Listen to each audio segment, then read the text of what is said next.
Time travelling అంటే వెంటనే పెద్దవాళ్ళకి గుర్తొచ్చేది ఆదిత్య 369 మూవీ. ఎందుకంటే అందులో టైం మిషన్ ఉంటుంది.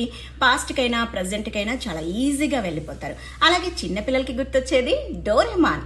తనైతే సెకండ్స్లో ఎక్కడికి కావాలంటే అక్కడికి తీసుకెళ్తాడు. కానీ ఈ సినిమాలో మన హీరో వచ్చేసి ఈ టైం మిషన్స్ ఇవన్నీ నాకు వద్దు, జస్ట్ ఐ డ్రాప్స్తో నేను పాస్ట్కైనా ప్రజెంట్కైనా ఫ్యూచర్కైనా ఈజీగా వెళ్ళగలను అంటున్నాడు. అలాగే ఐ డ్రాప్స్ వేసుకొని ఎక్కడికైనా వెళ్తాడు. జస్ట్ ఐస్ బ్లింక్ చేస్తే చాలు ప్రెజెంట్కి వచ్చేస్తాడు. సో అందుకే టైటిల్ వచ్చేసి బ్లింక్.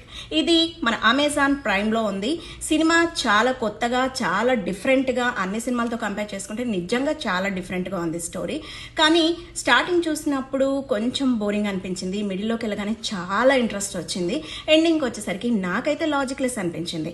కానీ అందరి టేస్ట్ ఒకేలా ఉండదు కాబట్టి మీకేమనిపించిందో, మీకు ఎలా లాజిక్ అనిపించిందో నాకు కామెంట్స్ రూపంలో తెలియచేయండి. అలాగే ఇలాంటి మరిన్ని అప్డేట్స్ కోసం నా ఛానల్ని లైక్ చేయండి, షేర్ చేయండి, సబ్స్క్రైబ్ చేసుకోండి.